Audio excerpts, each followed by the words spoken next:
Hello मित्रों, जय श्री कृष्णा, राधे राधे। आप सबको मेरा नमस्कार। मैं महेश चंद्र सैनी सूरत।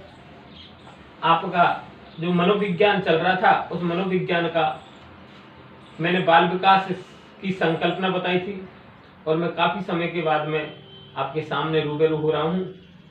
तो किसी कारणवश मैं आपके सामने उपस्थित नहीं हो पाया था। एक बार जो हमारा एक टॉपिक चल रहा था बाल विकास, हम समय को बर्बाद नहीं करते हुए सीधे अपने टॉपिक पर आते हैं और वो अगला टॉपिक है बाल विकास के आयाम। तो हेडिंग बना लीजिए, बाल विकास के आयाम। बाल विकास के आयाम। देखो, ये यूनिट बहुत इंपॉर्टेंट है बाल विकास की। और जो भी प्रश्न आते हैं बाल विकास में, आपने सीटेट का पेपर देखा होगा, आरटेट का देखा होगा, मोस्टली कॉन्सेप्ट पे पूछा। यदि कॉन्सेप्ट क्लियर नहीं है तो हमारा वो प्रश्न भी सही नहीं होता है। तो देखो, बाल विकास के कौन कौन से आयाम। मैंने बाल विकास की परिभाषा बताई थी कि शारीरिक, मानसिक, संवेगात्मक और सामाजिक क्षमताओं, योग्यताओं, क्रियाओं में होने वाला निरंतर, क्रमबद्ध और प्रगतिशील परिवर्तन क्या कहलाता है? बाल विकास। ये परिवर्तन कैसा होगा? उत्तरोत्तर। तो देखो, बाल विकास के 4 आयाम हैं। तो पहला देखो, शारीरिक आयाम। शारीरिक आयाम, फिजियोलॉजिकल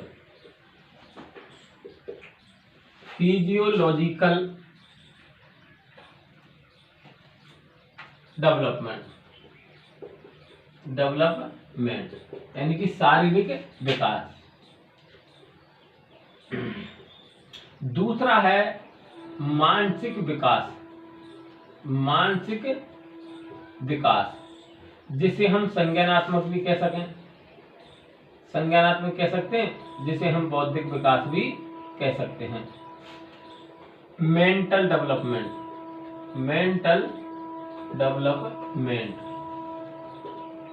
इसको अपन कॉग्निटिव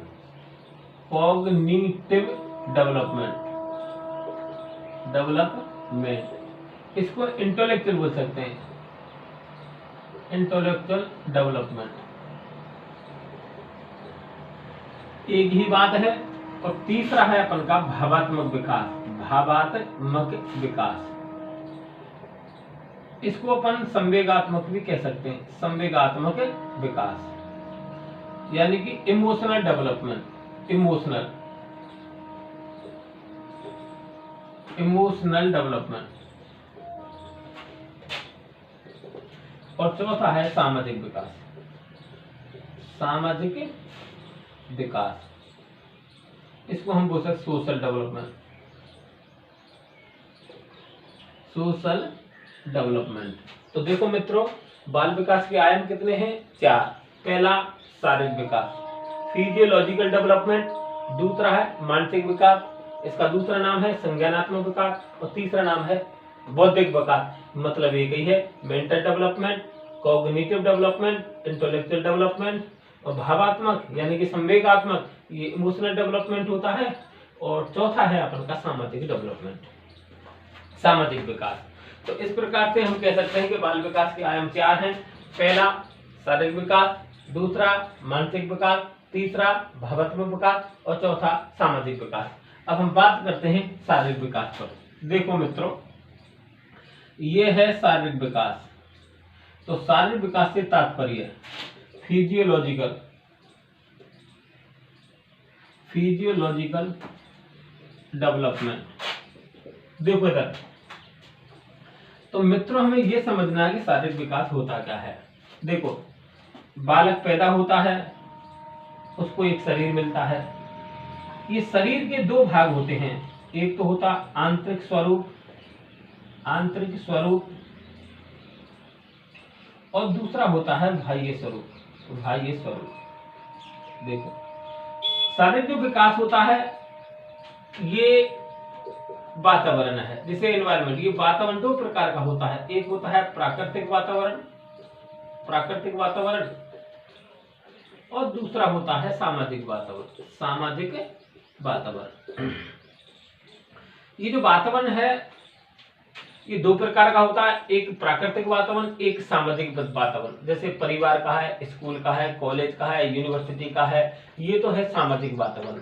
और जो प्राकृतिक है, जैसे स्थलाकृति, ये अपन का प्राकृतिक वातावरण है। इसी प्रकार से मैं एक शब्द में कह सकता हूँ भौगोलिक दशाएं। भौगोलिक जो दशाएं हैं, ये कौन सा वातावरण है? ये प्राकृतिक वातावरण है। तो शारीरिक विकास को सर्वाधिक प्रभावित करता है प्राकृतिक वातावरण।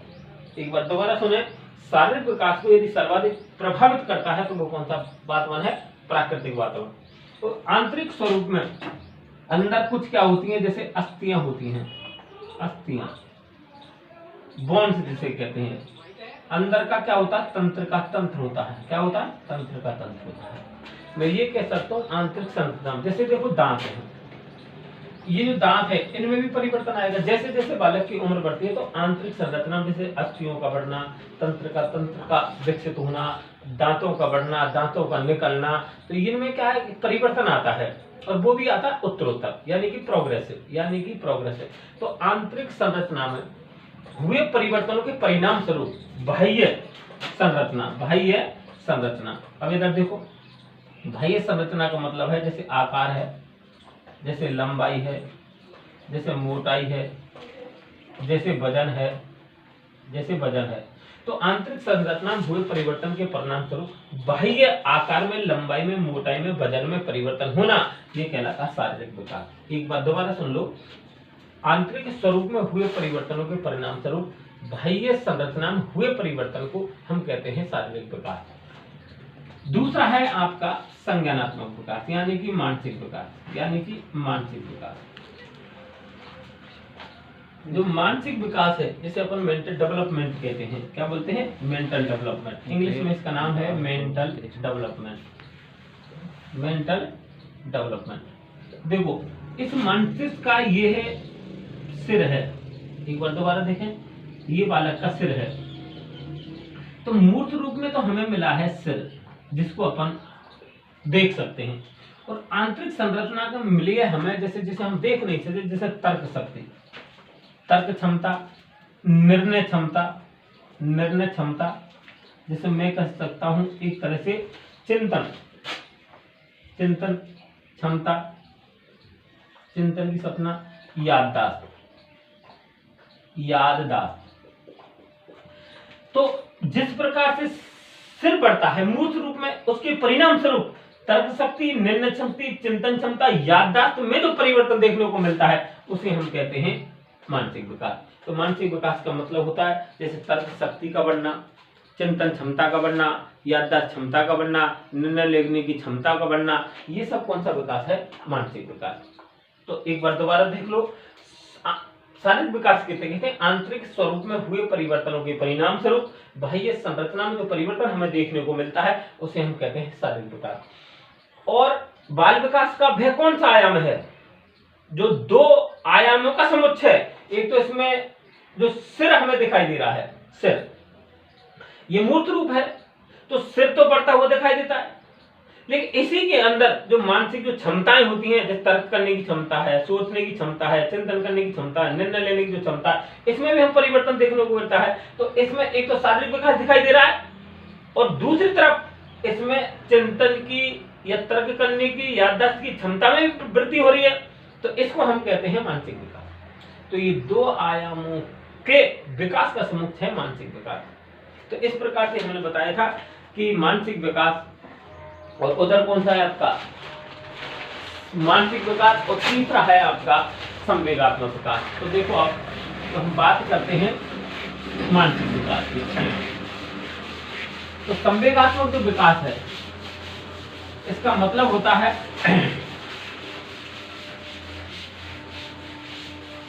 भावनाओं से। देखो, हृदय की जितनी भी जो क्रियाएं होती हैं, हम तीसरा बात करते हैं संवेगात्मक विकास।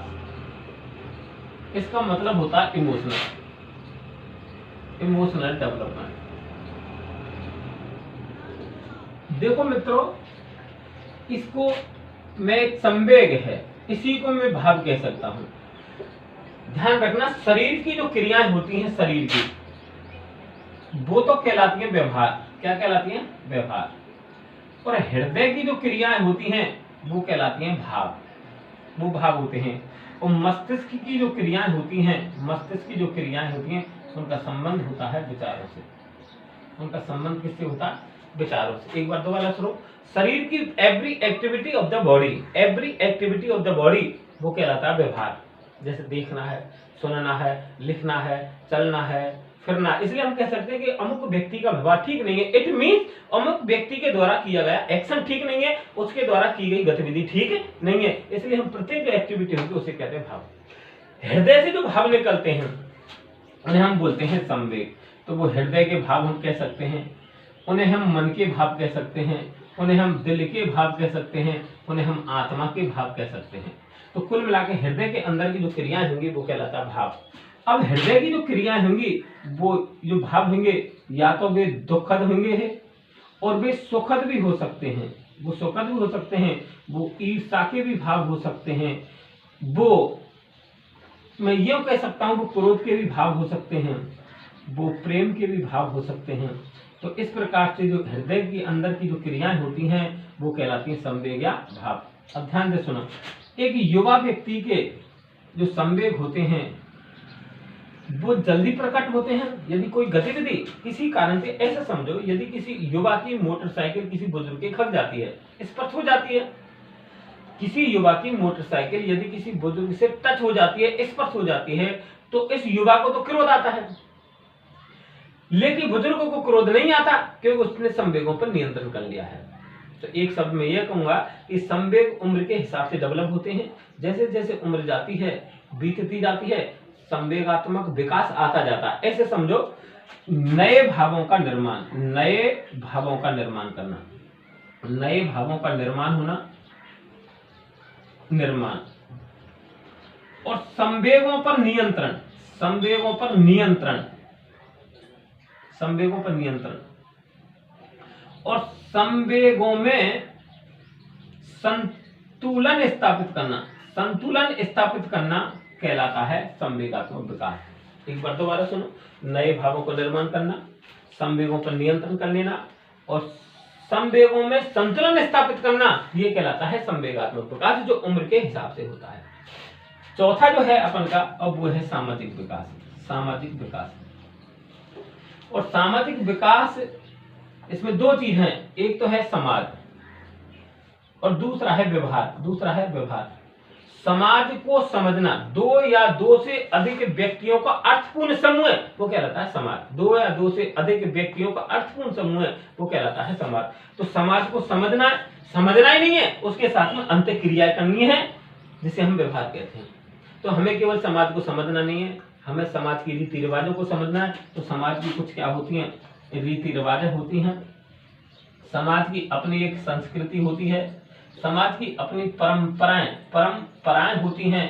तो इन परंपराओं को समझना, समाज का अपना एक धर्म होता है। धर्म का मतलब होता है देश काल और परिस्थिति के अंतर किया गया उचित कार्य, वो कहलाता है धर्म। एक बार दोबारा सुन लो, धर्म हिंदू धर्म नहीं है, मुस्लिम धर्म नहीं है, सिख धर्म नहीं है, वो है संप्रदाय। धर्म का अर्थ होता है देश काल और परिस्थिति के अनुसार किया गया उचित कार्य, वो कहलाता है धर्म। जैसे आप एक विद्यार्थी का धर्म निभा रहे हो, मैं टीचर हूं, मैं टीचर का धर्म निभा रहा हूं, डॉक्टर डॉक्टर का धर्म निभाता है, पिता पिता का धर्म निभाता है, बेटा बेटा का धर्म निभाता है, और पत्नी पत्नी का धर्म निभाती है। इसलिए देश काल और परिस्थिति के अनुसार किया गया उचित कार्य कहलाता है धर्म। इसी प्रकार से उसके साथ में अंतःक्रिया करना, इनको समझना, ये कहलाता है सामाजिक विकास, जो उम्र के हिसाब से होता है। तो आज की क्लास अपन इसलिए जय श्री कृष्ण, राधे राधे।